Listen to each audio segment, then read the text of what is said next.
Udah dibaptis, terus masuk gereja lain, kok disuruh baptis ulang?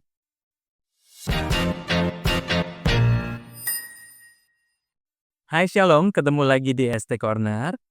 Saat ini saya akan bahas satu pertanyaan, yaitu perlu atau tidak baptis ulang. Tapi sebelumnya saya harus menyampaikan bahwa topik ini saya bahas dalam konteks pemahaman GKI ya.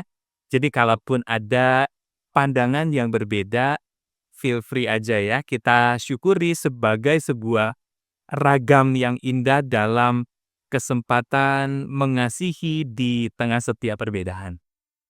Ada nggak yang pernah mengalami ini? Sudah dibaptis di gereja A, lalu pindah ke gereja B, dan disuruh baptis ulang? Mungkin rasanya kayak kita punya ijazah resmi yang tiba-tiba nggak diakui. Banyak yang kemudian jadi bingung. Baptisan saya dulu itu kurang bener gitu ya?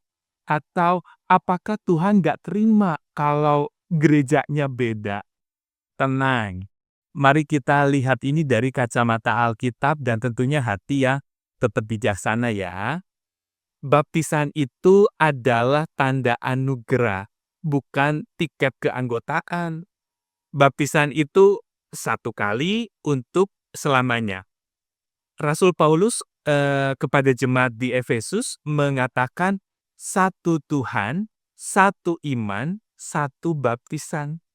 Jadi baptisan nggak perlu seperti kartu member yang harus diganti kalau pindah toko. Kalau kita percaya bahwa baptisan adalah tanda anugerah Tuhan, apakah anugerah Tuhan bisa kadaluarsa? Atau jadi nggak sah gitu ya karena kepindahan gereja? Pastinya enggak dong ya. Lalu kenapa ada yang mewajibkan untuk dibaptis ulang? Mungkin saya bisa salah ya, tapi ini mungkin pertama ada gereja yang berpikir bahwa baptisan hanya sah kalau dilakukan dengan cara tertentu, misalnya harus diselam, harus dewasa, dan lain-lain. Yang kedua ada juga yang menganggap baptisan yang sebelumnya kurang murni karena dilakukan di gereja dengan ajaran yang berbeda. Tapi kalau begitu artinya kan lebih menekankan pada ritualnya daripada kepada Tuhan yang memberi anugerah. Saya nggak mau menduga-duga lebih dalam ya, takut malah jadi salahnya juga semakin mendalam. Saya mau sampaikan apa yang saya tahu saja sebagai pegangan sikap GKI. Di GKI, baptisan yang sudah dilakukan dalam nama Bapa, Anak, dan Roh Kudus tetap sah, tetap diakui, dan tidak perlu diulang. Kenapa demikian?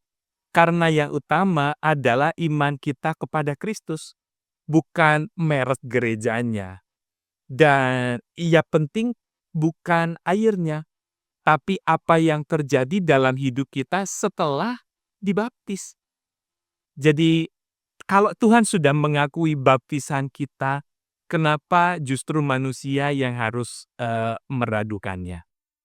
Jangan kejar baptisan ulang, tapi kejarlah hidup yang benar-benar mencerminkan anugerah baptisan bagi kita. Sampai bertemu di ST Corner selanjutnya. Tuhan memberkati.